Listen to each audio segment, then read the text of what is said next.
Good morning, my mates. Hope you are doing well. Hope you're feeling positive after the weekend. I know it's not easy to do that, but I hope you are. So we're at the back of the studio here. I did actually want to do this outside, but it's raining. So there we go. So at the back of the studio on the little putting green. Okay, so we got a little opportunity here. Yes, obviously we've got this injury. We've got to nurse it. We don't know how long it's going to be, etc., etc.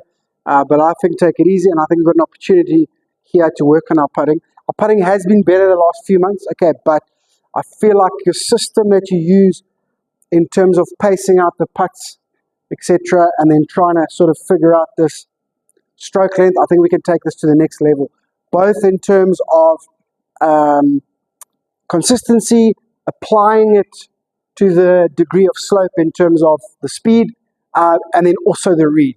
Okay, we never really touched on how to get that read closer to what we want, and we're going to start touching on it. So a good opportunity for us, and obviously a bit of motivation and stuff, all right? Okay, so we've got to warm this thing up, and to warm it up correctly for the system to hold up, what we want is we want consistent tempo, all right? Obviously consistent strike, we've spoken about that, and then consistent stroke length, okay? And that must translate to the ball going a certain distance. Okay, so I want you to start on a flat putt, as flat a putt as you can find. Okay, we got one tee here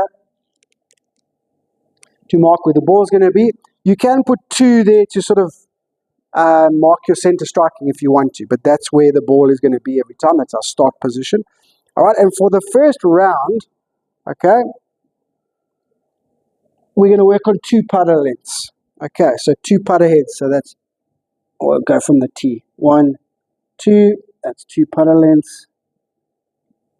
Obviously outside, you'll just stick these in the ground. And then 1, 2, that's two putter lengths. Okay, so I know you're not 100% in line there, but it should kind of make sense to you. Okay, something like that. All right, and then what we're going to do, we're going to swing the putter exactly to that tee and exactly to that tee. That's the idea, yeah? Let's double check that. Okay. Now on a different day, you could start with one putter length, putter head length, but for now two. I find one a bit short, especially when you first recalibrate it. Okay, so then obviously good setup, good tempo. Now, you're trying to keep the tempo consistent, so it's tick-tock. Yours might be tick-tock, whatever it is, okay, but just try and feel it, keep it consistent. Tick-tock. Tick-tock, okay, and just let that ball get in there. We don't have a target, so it doesn't really matter. Okay, so nice setup, nice strike. Okay, tick-tock. Oh, it went in. Went in with some pace, but it went. Okay, and again, tick-tock. Maybe a little long on that one, and so you go. All right, now on that flat putt, got to hit a few of these, at least sort of 10, 15, 20, and try to figure out, okay, what your most consistent distance is. Okay, obviously depends hugely on the speed of the greens. This obviously Matt being quite fast. Roughly, let's say roughly goes 8 steps. Okay, so this goes 8 steps. Then what I want you to do, okay, is create a little box, maybe like a 2-foot box out there at 8 steps, 8 yards. Okay, and then start applying and see how many you can go.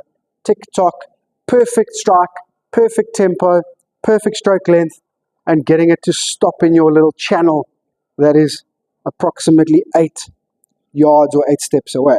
Okay, again, nice and neat, nice strike, tick-tock. Okay, that one was there, that was a good one. All right, for you it might be 9, it might be 7, it might be 6, whatever it is, it might be 6.5, whatever it is. Okay, but it's calibrated, dial it in, and you need to be able to stop it in that channel sort of 8 out of 10 times. All right, once we've got that, then we know two putter lengths, okay, goes, I'm going to stick with 8 for now, goes 8 steps. Okay, we're going to figure yours out and record it and save it.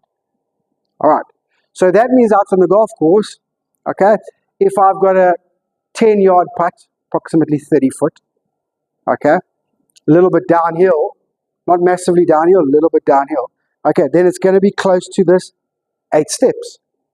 Okay, so you can pace it out and go 10 steps. Okay, cool. Just a little bit downhill. I'm going to go 8. Oh, okay, cool. That's my 2 putter lengths. Easy. Okay. Obviously, we've got 10 steps, and you go, oh, that's a bit more downhill. Okay, I'm going to go 6.5, 7. Then it needs to be a little bit shorter than this. Same tempo. 10-yard putt, extremely downhill. Probably only going to roll that thing 4. Okay, theoretically, and we are going to build it. Theoretically, that is 1 putter length. Same tempo, same strike, tick-tock. Okay, and so we'll start to calibrate. All right, but we have to start with this, and it needs to be consistent. And we need to give it a value. Okay, and that's what we're trying to do.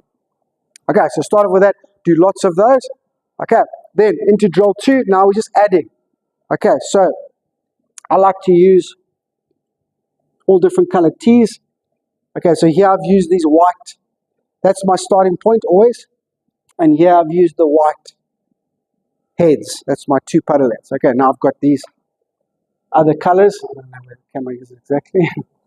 Okay, so my blues, my 2 blue tees are going to be 1 putter length.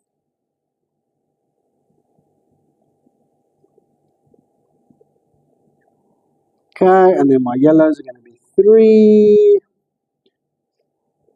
Okay, and for now my pinks are going to be 2.5. That's where I'm going to be. So I've got 4 different stroke lengths. Okay, so now what I want to do, I want to add sort of 5 putts from each. Okay, again, not at a hole, just flat part of the green. Okay, and I want to see if I can get these blue ones. That's 1 putter length. Tick-tock, tick-tock, and just see if I can get them all to go approximately the same distance. Tick-tock. Okay, so that finishes just short of the hole, so that's cool. Let me see if I can do that. Obviously, you won't have a hole, right? We wouldn't be putting to a hole. So it again, a little bit long. It was just a hair further. However, it was only, I would say, half a foot further, which is great. Tick-tock. That's the same. Ah, that's cool. I mean, they're very fast green with a slope, but they're still stopping me. So that means I'm getting it within a few inches. Okay, so you can get, and then next round you do that, which you know. Then next round you, sorry, that 2 you know. Okay, then next round you do 2.5. Then next round you do 3. And we should have these 4 staggered, quite tight groupings of the ball. Okay, and that gives us great feedback as to all our different distances that we're going to need. Okay, right, so that's how I want you to build. You can have real fun with it, and you can really dial in your strike, your tempo, and your distance control with this drill. Okay, also it dials into the system that you sort of already had in place, just taking it to the next level, which we have been talking about in the last couple of months anyway. Okay, obviously we need to record this stuff, especially the round 1, the warm-up, okay, and start applying it better. Let me know if you need help with it. I know I said I was going to set up that putting thing for you. I've done it for the most part, so if you want me to finish setting it up and dial in or record what our baseline is, okay, let's do that. Okay, it might change slightly over the next couple of weeks as we do more and more of it, but let me know if you want me to record, save that for you, okay, document that for you. All right, and then your last one, okay, you're going to ladder drill. Okay, so for now we're going to go 1 to 10 meters, okay, so we're starting at 1 meter, 1 yard, 1 step, yeah, 1, 2, 3, 4, 5, 6, 7, 8, 9, 10, right. What we're focusing on, right, is the line and how to pick the line, all right? I don't want to call it the read because I believe that the speed dictates the read, really. So the line, how to pick how much break do we play, right? And again, it's sort of trial and error, and it can be sort of touch and visual, whatever, but it also can be systematic, okay, to get us close. So you'll see some people out on tour with the 2 fingers and the 3 fingers and that kind of stuff. That's their system. All right. We want to just sort of start to figure out, all right, how to read where we are on the compass. Okay, it's also why we've done compass drill for so long. All right. And then how the degree of the slope, so subtle, medium, or severe, and then the distance, all right, affects that read. And obviously this week we're focusing on the distance. All right. And we're trying to work out this sort of incremental method that as we get a step further, a step further, a step further, incrementally that read increases. Okay, and if we increase it equally, incrementally, then we're going to be close to what we want.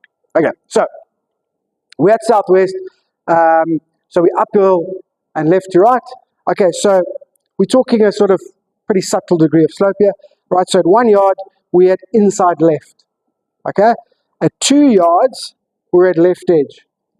At 3 yards, ball left. At 4 yards, probably 2 balls, okay? Depends on the degree of slope. Might be up to a bit more than that, but probably 2 balls, all right? 5 yards, a cup, and then 2 cups, and so on and so forth. And what I want you to do is take a tee and put it there every time, behind the hole. So put it at left edge, then at a ball left, then at a cup left, and so you move it around. And that's your aim point, isn't it? So over time, we can sort of read it, aim, put in our length of stroke, and we're going to be close. We're going to be very close. Okay, and we want to try not just stop 3-putting, all right, which I think we've mostly, for the most part, achieved, but now we want to start actually making some putts. All right, and how do you make those medium length putts? You match line and speed. All right, speed and consistency always most important, and then you add the line. Okay, so let's just use another example there quickly. Let's say we're on the east coast, okay, of the compass, so that would be south, north, east, so this would be side hill, right to left, okay? Again, all right, at 1 yard, it's probably going to be just inside. Might be edge depending on severity of the slope, but let's just call it inside right for now. Okay, so then at 2 yards, we're now going to leave the hole already. So now we're ready to a ball. Not because of the severity of the slope, but because we're more on the side hill and less on the up and side. Okay, so at 2 yards, that would be 1 ball. That means at 3 yards, we're already at a cup. 4 yards, 2 cups. Right? 5 yards, 4 cups. Okay. Trust me, it can happen. Okay, it might sound like a lot, it can happen. All right, and you'll also be amazed, look, especially at Trump, but you'll also be amazed once you get to 10 yards, how much break you should be playing. Okay, often it's over a meter. Okay, and that's where to start to figure out. Okay, have fun with it. Okay, start of a process. Okay, start of building this process. Have fun with it. Have fun getting back out there and practicing again. This is the most important. This is all our baseline stuff. That stuff we add on as we go. All right, enjoy. Have a good week, and I'll talk to you later.